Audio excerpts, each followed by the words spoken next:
dear beloved, Boss Mike, Cervera.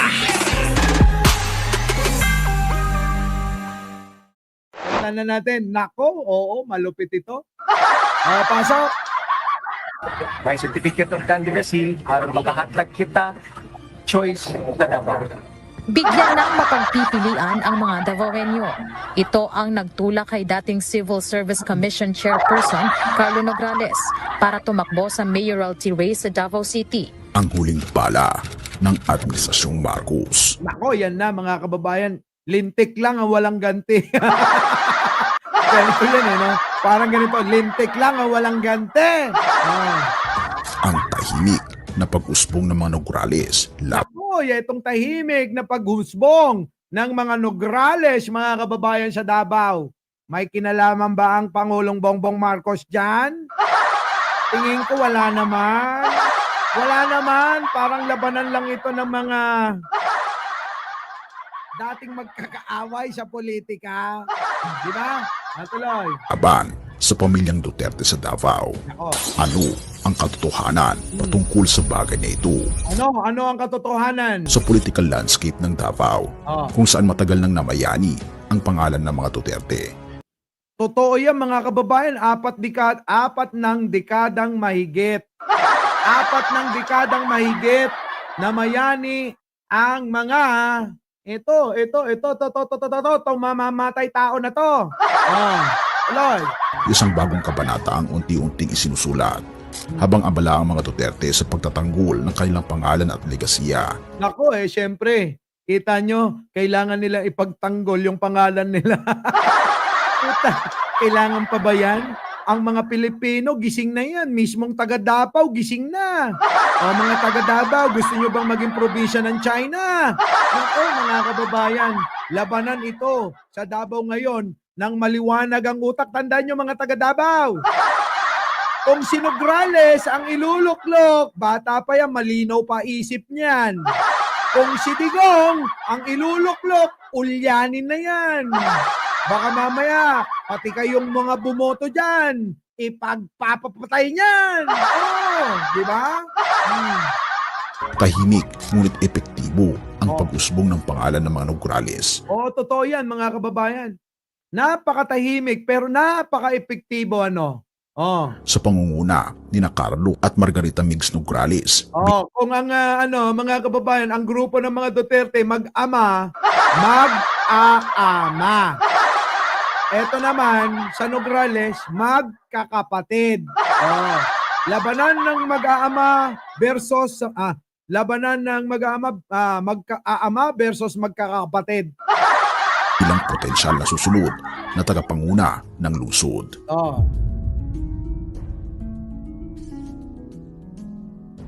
Si Carlo Nograles, dating cabinet secretary ni dating Pangulong Rodrigo Duterte. Kita nyo, ginawa palang cabinet secretary. Pero bakit? Kasi alam niya na matalino si Nograles. Ito mga kababayan. Kalaban sa politika yan, noon pa ng mga Duterte, ang mga Nograles. Bakit kinuha ni Digong si Nograles? Bakit kinuha sa gabinete niya? Kasi alam ni Digong na may utak itong sino? Si Nograles. Mga kataga Davao, kung si Digong nga ay pinagkatiwalaan ni si Nograles, dahil alam niya na matalino't mahusay, kayo pa kayang mga taga Davao? Di ba? Kayo pa kaya? Tuloy. Ay hindi lamang isang ordinaryong personalidad sa politika ng Davao.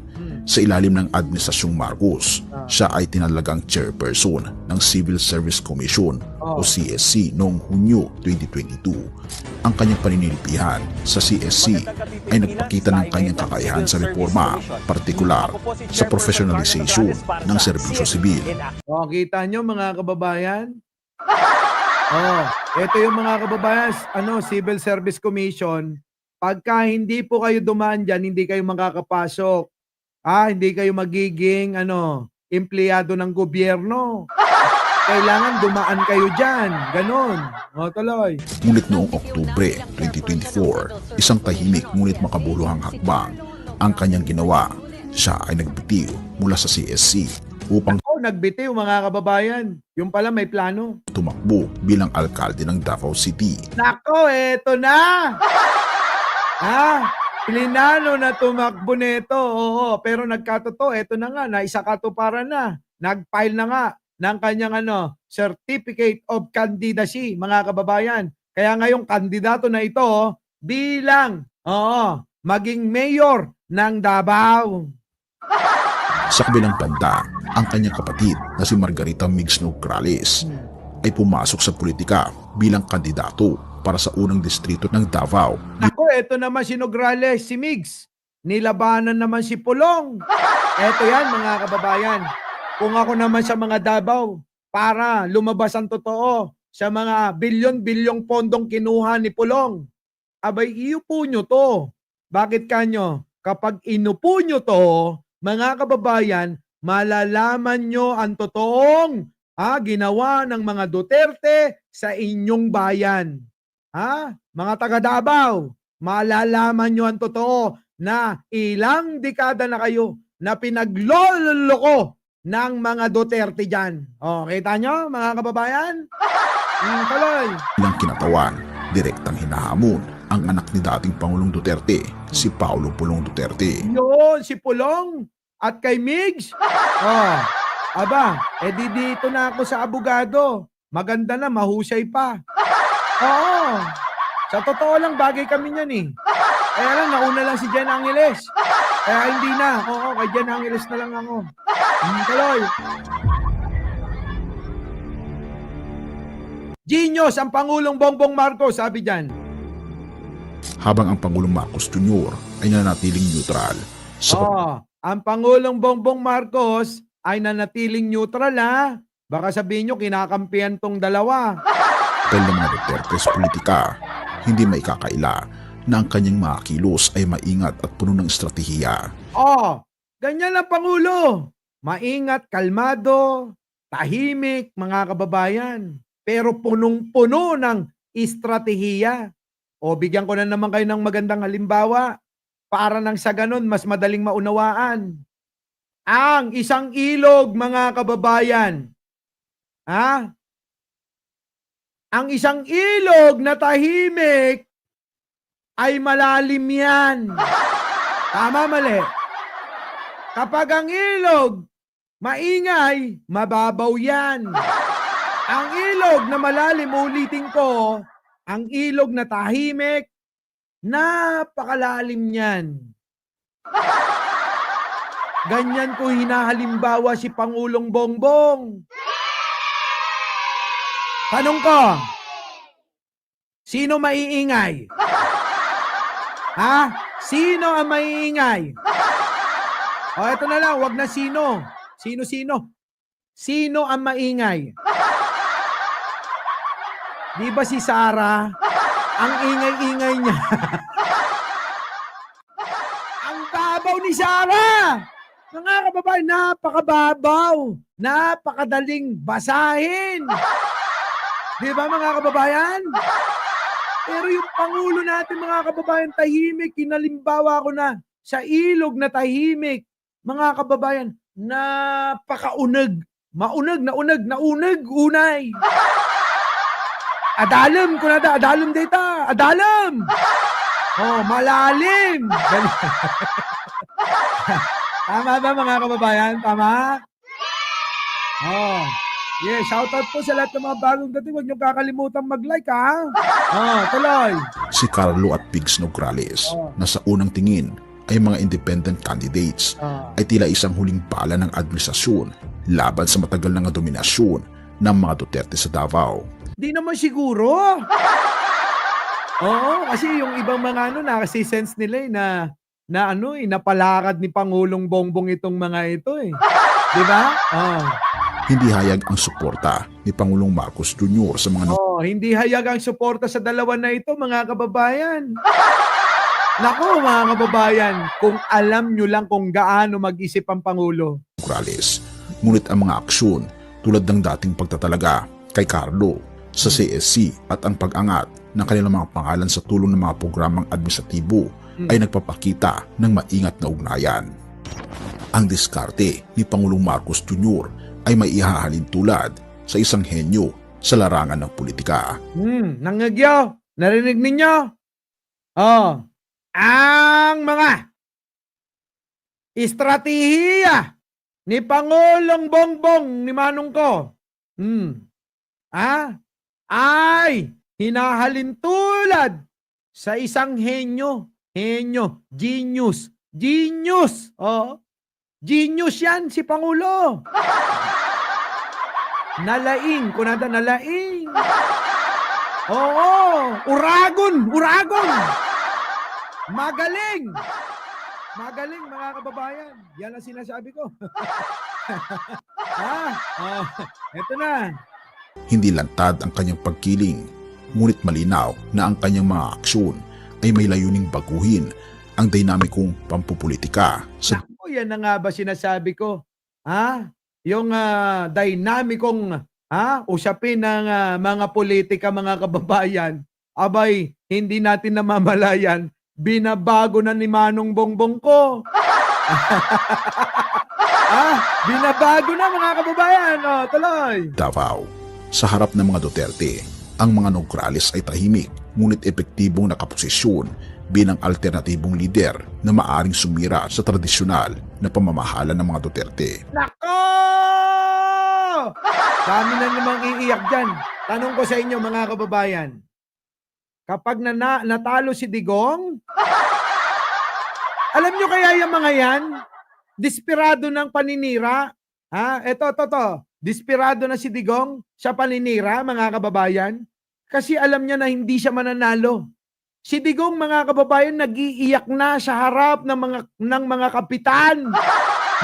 Biruin mo, mga kababayan, si Digong, umiiyak, agsangsangit, nakikikikaasi. Ipakpakita ng kakapimpiman suna. Pinapakita niyo sa mga tao, kawawang-kawawa siya. Putik na yan, huwag kayong maniwala sa drama. Paano magiging kawawa ang may lorong bilyon-bilyong trilyong pera? Hindi nagiging hindi kailanman naging kawawa yung ganyan. Alam niyo ang kawawa, kayong mga nandyan sa Davao, nananatiling, kinukurap nila, hindi lang ang pera nyo, pati yung inyong mga isipan. Ganyan, mga kababayan. Tuloy. Bilang alternatibong lider na maaring sumira sa tradisyonal na pamamahala ng mga Duterte.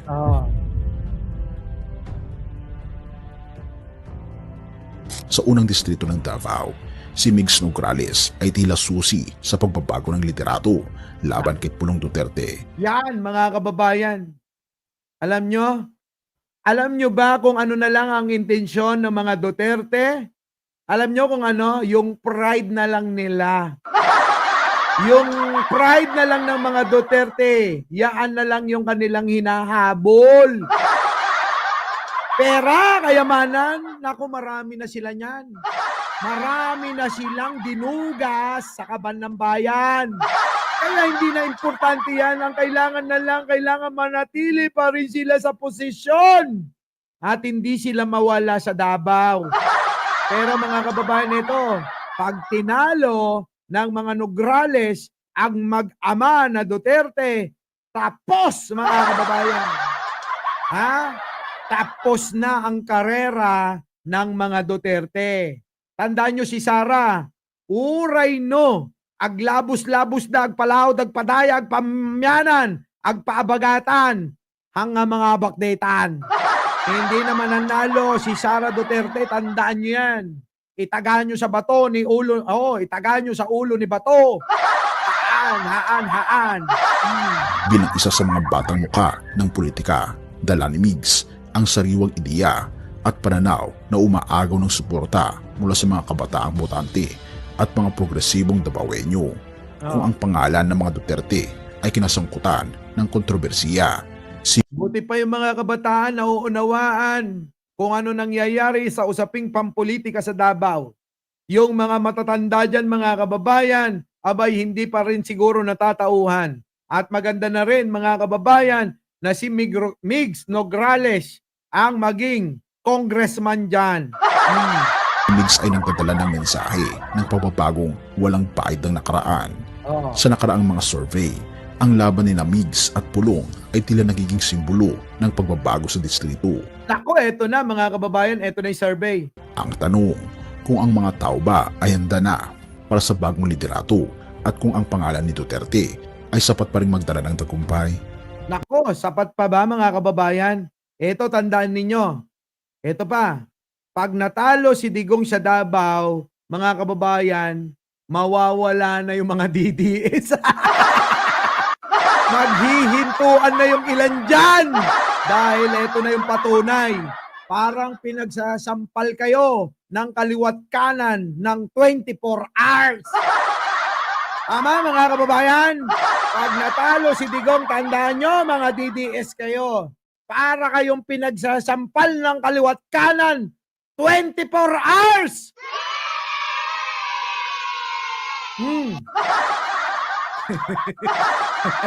Wala.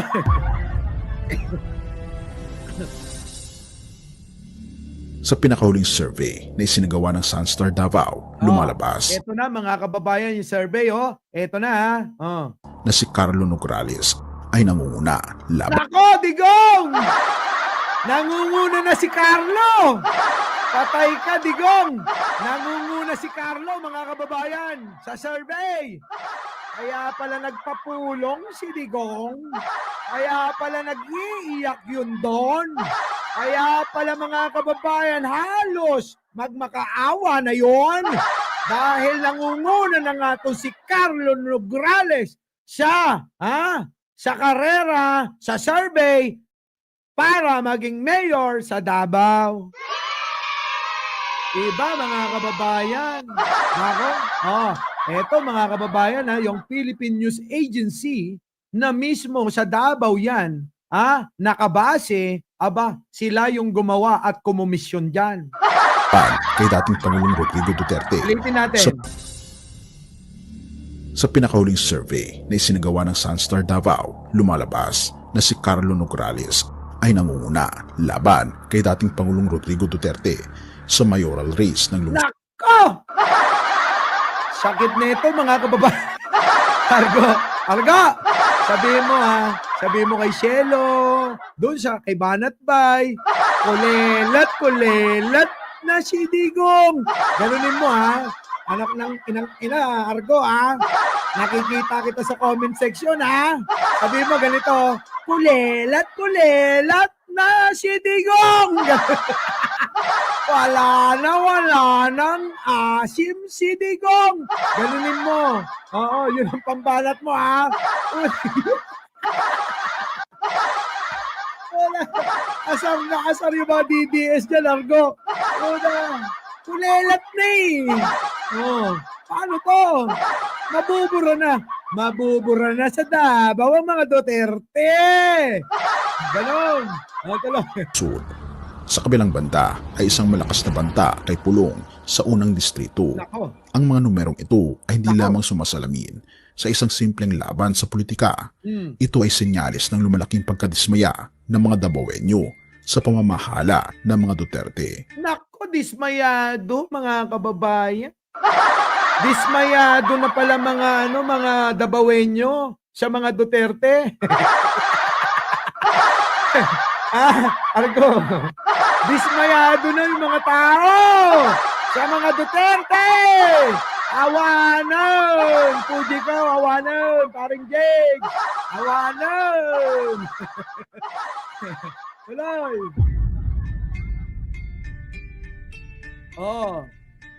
Abang ang administrasyon ni Pangulong Bongbong Marcos Jr. ay tila nanatiling tahimik, malinaw na ang kanyang estratehiya ay maingat na dinisenyo. Kita nyo, Pitch Sim?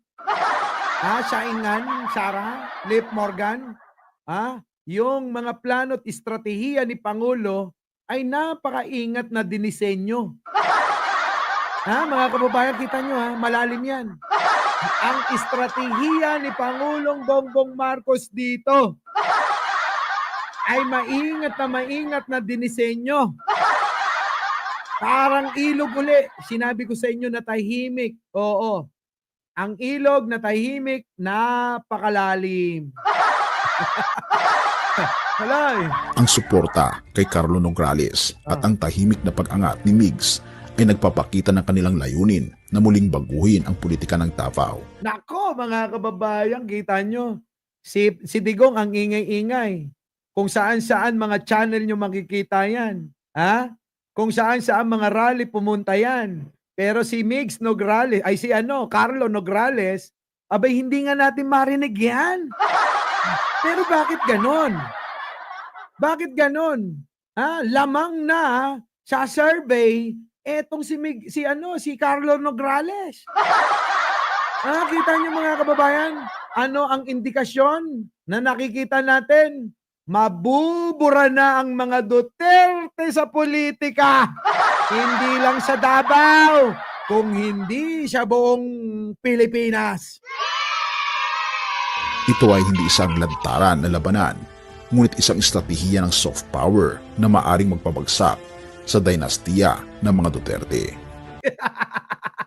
Sabihin mo, Argo. Argo! Eto kasi si Argo masipag to maglilibot. Argo, sabihin mo. Nag-iiyak. Iyak na si Digong. Hindi kami sanay, kamo, na nakikita namin nag-iiyak yan. Kasi yan yung atapang-atao, di ba? Atapang-atao. Aputol aulo, hindi atakbo. Hindi abuto, atakbo, atulin. Ay, nako, atuloy.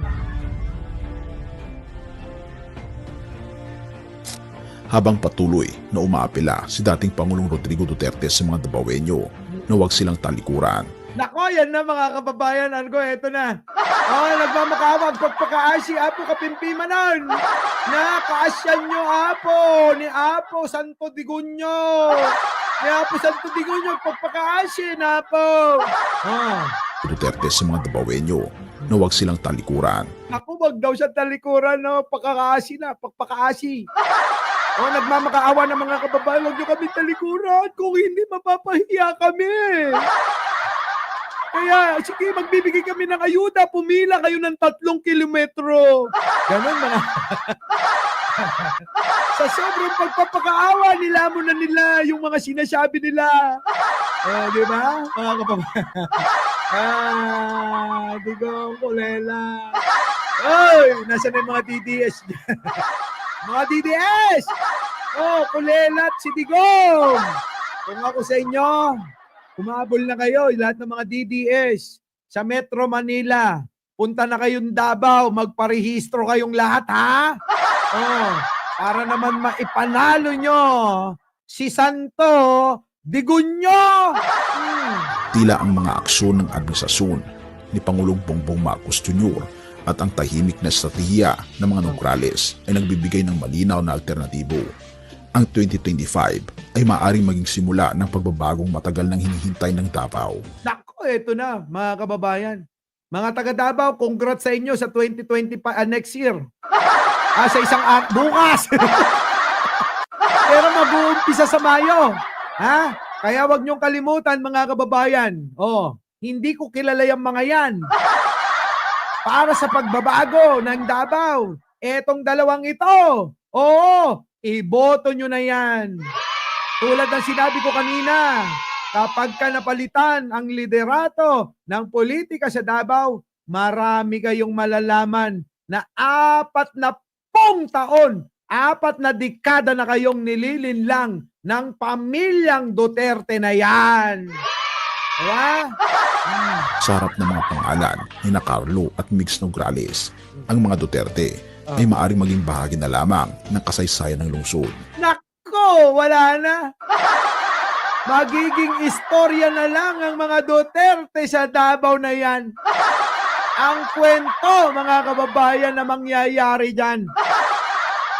Ang tanong, magiging magandang kwento, magiging magandang istorya ba ang mga Duterte sa Davao? Matapos na matalo ang buong pamilya nilang yan. Kaya Sara, Huwag kang magpapatiwakal, ha? Ay, payuan natin si Sara. Alam naman natin na may tama si Sara. Kita niyo mga kababayan, kung hindi ba naman may tama, may benda na naman yung kamay niya. Diba? Malamang, nag-breakdown na naman siya. Kaya ngayon, ayun, nanuntok na naman siguro ng security niya. Kaya Sara, payo ko lang. Sara, pag natalo ang mga kapatid mo sa Davao, parang awa mo na. Huwag kang magpapatiwakal, ha? Oo. Payo ko yan, Sara. Payo ko lang, pag natalo, yung mga kapatid mo, pamilya mo sa Davao, wag kang magpapatiwakal. Parang awa mo na. Ayan, nagmamakaawa na ako, ha?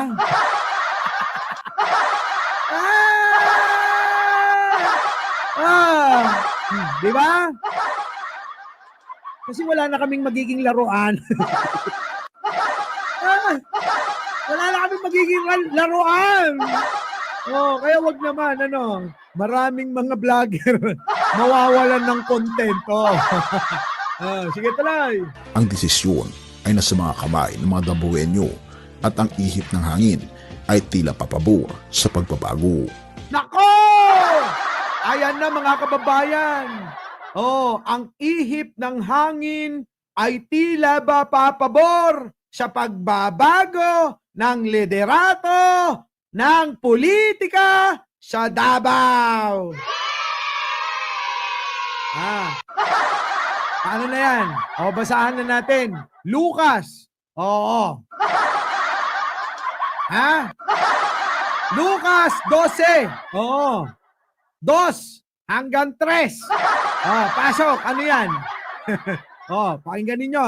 Lucas 12 verse 2 to 3. Walang natatakpan na hindi mabubunyag. Naku, walang natatakpan na hindi mabubunyag.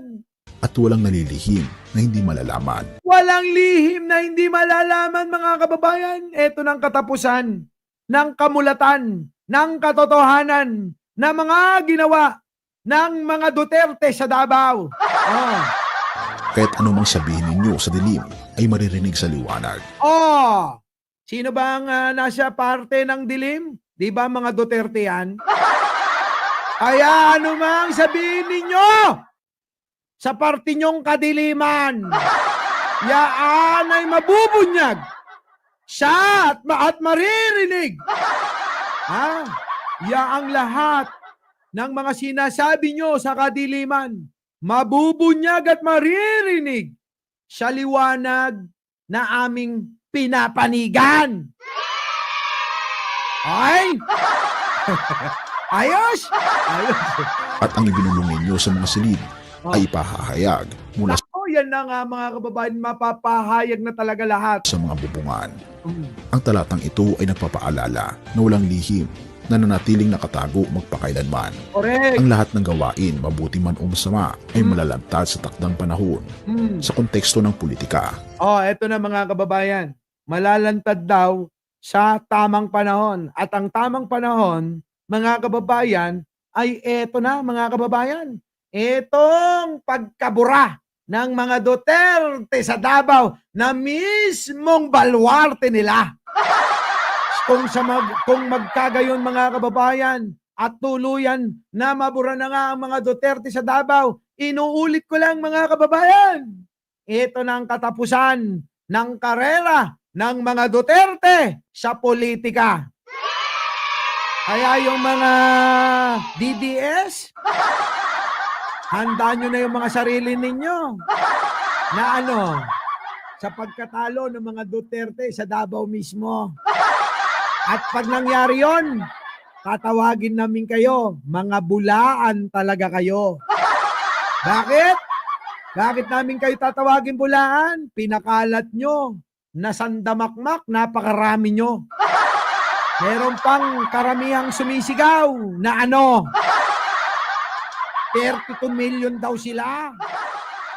Pero mga kababayan, eto na ang sinyales mga kababayan.